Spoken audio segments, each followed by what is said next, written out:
Welcome back to our channel.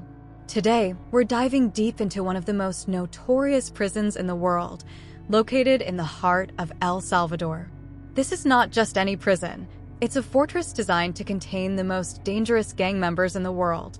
Join us as we explore the grim realities of life inside this maximum security facility, the history of gang violence in El Salvador, and the government's controversial strategies to combat this crisis. Segment 1. The background of gang violence in El Salvador. To understand the significance of this prison, we must first look at the roots of gang violence in El Salvador. The country has a long history of civil war, poverty, and social inequality, which has created a breeding ground for gangs like MS-13 and Barrio 18. These gangs have not only terrorized communities, but have also infiltrated various aspects of society. The gangs emerged in the 1980s, initially as a way for marginalized youth to find a sense of belonging. However, over the decades, they evolved into powerful criminal organizations involved in drug trafficking, extortion, and murder.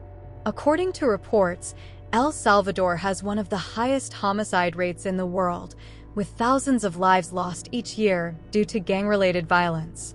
This crisis has forced the government to take drastic measures. Segment 2. The prison itself. Now, let's take a closer look at the prison itself. Known as the Centro de Confinamiento del Terrorismo, or the Center for Terrorism Confinement, this facility was inaugurated in 2023 and is designed to hold thousands of gang members under the most stringent conditions. With high walls, watchtowers, and advanced surveillance systems, the prison is built to prevent any escape attempts. Inside, the conditions are harsh, with overcrowding and limited access to basic amenities. The government claims that these measures are necessary to maintain order and safety. Prison official, our primary goal is to ensure the safety of the public and the staff. We have implemented strict protocols to manage the inmates effectively. Segment 3. Life inside the prison. Former inmate. Life inside is brutal. You're constantly on edge, and the gangs still have influence even behind bars. It's a different world where survival is the only rule. Inmates are often segregated based on their gang affiliations, leading to a tense atmosphere.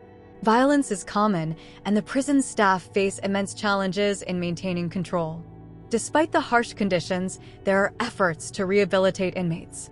Some programs focus on education and vocational training, aiming to reduce recidivism and help former gang members reintegrate into society. Inmate, I never thought I could change, but these programs have opened my eyes. I want to do better when I get out. Segment 4.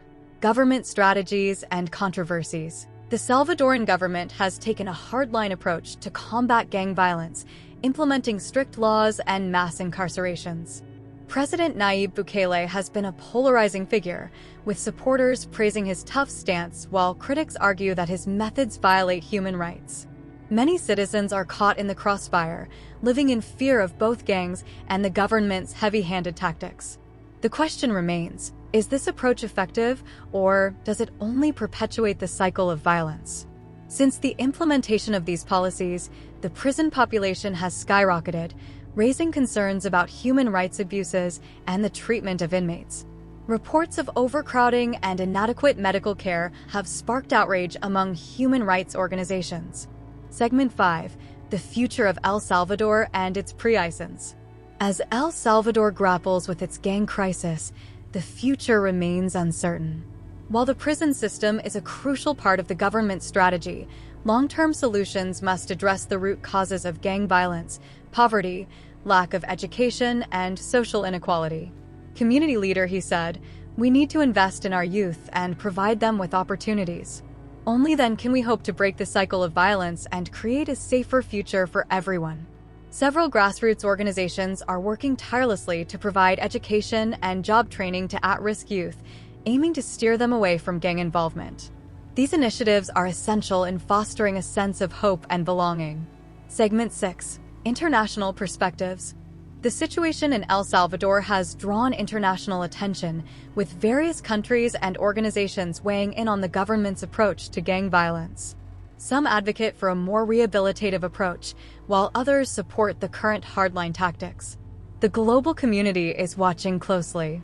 How El Salvador handles this crisis could set a precedent for other nations facing similar challenges. International aid organizations are also stepping in, providing resources and support for community development projects aimed at reducing gang influence and improving living conditions. The world's biggest and toughest prison for gangs stands as a testament to the ongoing struggle against crime in El Salvador. As the country continues to navigate this complex issue, the stories of those inside and outside the prison walls remind us of the urgent need for change.